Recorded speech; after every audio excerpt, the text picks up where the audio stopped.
Catherine Foley is my name, and I'm going to read from my book Beyond the Breakwater. I'm sorry it's not live. We had some technical difficulties. Today's chapter is chapter 58, The Diary of a Social Columnist.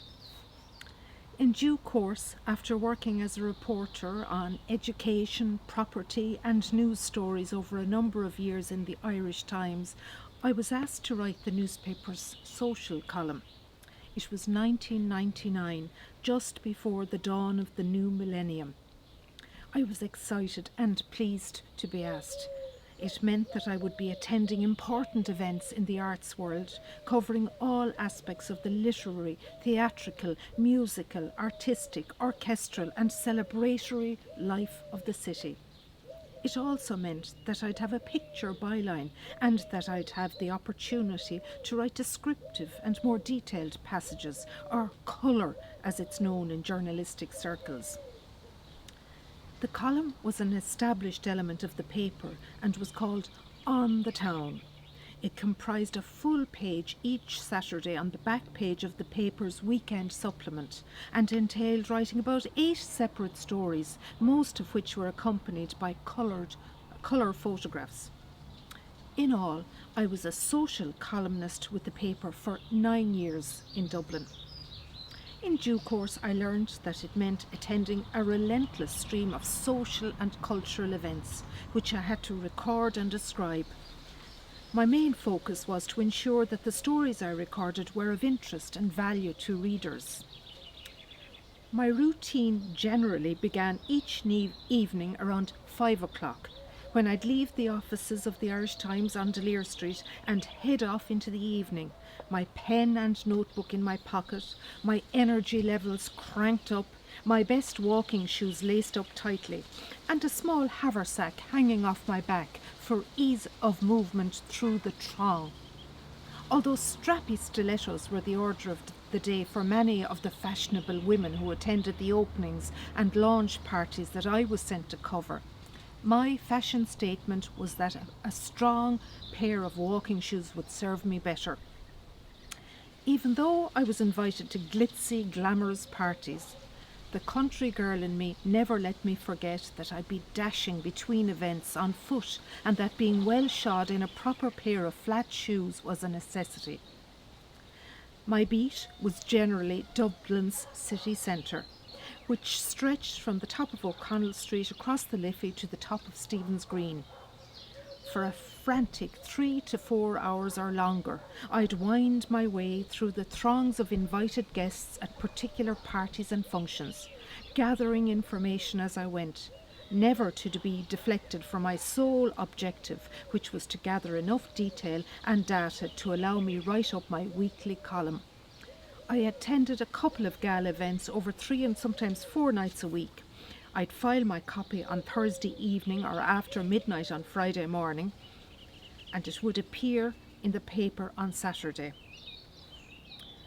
Of an evening, I might dash up to Nassau Street to Waterstones for a book launch. I'd take notes during the speeches, jot down all the details, collect the names of those present, and speak to the author, the publisher, and the individual who had launched the book. I'd liaise with the photographer, and then I'd be off, hightailing it up to the Olympia Theatre, or perhaps the Projects Arts Centre in Temple Bar for the opening of a new play in the theatre. Here again I'd squeeze myself through the gathering, greet delighted and excited partygoers, and like a bee gathering honey, I'd buzz from person to person, collecting material. Usually my demeanour was of the pragmatic variety. I often reminded myself of a Garda on his or her beat. I'd ask the name, occupation, rank and current plans of those guests I met. I had no time, nor did I appreciate for any levity or false information. With my gimlet eye trained on the interviewee, my pen poised and my patience in check, I'd wait until he or she was fully composed before proceeding. Time was always of the essence, and getting to a venue on time was always my top priority. So I was pleasant but efficient, moving all the time, jotting down notes as I went, earnest and unblinking. I only bestowed a limited amount of air kisses on those I met.